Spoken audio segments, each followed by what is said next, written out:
참 예수님, 오늘은 사순 제2주간 금요일 3월 5일입니다. 오늘 복음에서 예수님께서는 수석사제들과 백성의 원로들에게 이스라엘의 역사를 빗댄 포도밭의 비유를 들려주셨습니다. 여기에는 이스라엘 민족의 역사에 대한 예수님의 해석도 들어있었습니다. 인류 가운데서 처음으로 하나님의 백성으로 선택되었던 이스라엘이 뜻밖에도 그리고 안타깝게도 하나님께서 보내신 메시아를 알아보지 못하고 배척함으로써 그 역사적 소임을 다했으며 바야흐로 새로운 무리가 하나님 백성이 되리라는 선언이었습니다. 그런가 하면 오늘 독서는 이스라엘 민족의 초기 역사에서 매우 중요한 인물인 요셉의 이야기를 들려주었습니다. 요셉은 야곱의 11번째 아들이었지만 야곱의 마음을 다해서 사랑했던 라헬이 낳아준 첫 아들이었으므로 다른 어느 아들보다 그를 더 사랑하였고 이 지독한 편애 때문에 형들의 질투와 시기를 불러일으켜서 이집트로 팔려가는 기구한 운명을 맞이하게 되었습니다. 하지만 그의 인생은 세옹지마라는 말처럼 반전에 반전을 거듭하다가 끝내 이집트의 재상이 되어 아버지 야곱과 형제들을 모두 불러 모아 이집트에서도 가장 비옥한 고센 땅에 가족 모두를 정착시킬 수 있었습니다. 거기서 400년을 사는 동안 야곱 집안은 장정만 해도 60만 명에다 전체 200만이 넘는 큰 무리로 불어났습니다. 그런데 요셉의 사적을 모르는 이집트 파라오가 이 200만 명으로 늘어난 야곱의 후손들을 노예로 삼고 혹독한 노동을 시키는 바람에 불행이 시작되었고 그들의 울부짖음을 들으신 하나님께서 그들 가운데 모세를 불러내어서 가나안 땅으로 탈출을 시키셨습니다.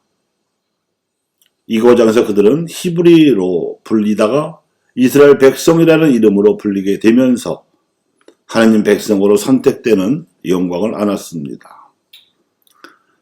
하지만 40년간 시나이 광야에서 난민으로 살기도 하고 가나안 땅으로 들어가 250년간이나 판관들의 인도 아래 불안한 이주민으로 살기도 하다가 사울과 다윗 그리고 솔로몬이 임금이던 시절에 간신히 통일 왕국을 세우는가 싶더니 남유다와 북이스라엘로 쪼개져 우상 숭배에 물들어 살다가 다시 바빌론으로 끌려가야 했고 70년 유배 생활이 끝나고 돌아와서도 그리스 세력과 로마 세력의 총칼 아래 자기 땅에서 종살이하는 기구한 세월이 지속되었습니다.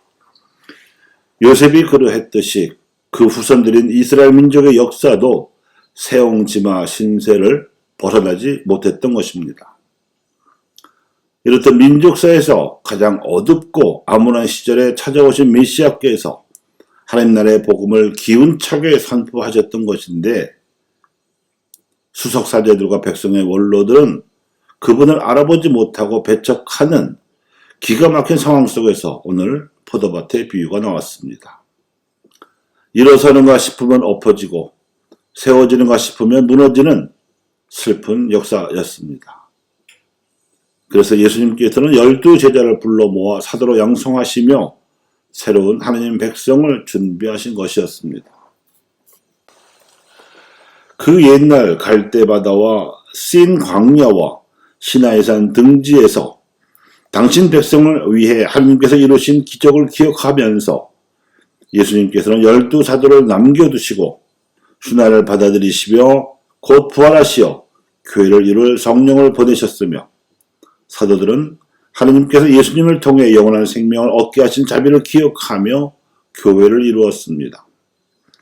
그리고 새 하나님 백성으로 모인 교회도 지난 2000년 동안 일어서고 쓰러지기를 되풀이하는 역사를 겪었으며 이 땅에 들어온 교회 역시 100년 동안이나 박해를 받으며 시작했지만 박해가 종식된 후에는 식민 지배와 분단이라는 민족의 고난 속에서 결의와 운명을 함께 하고 있는 중입니다.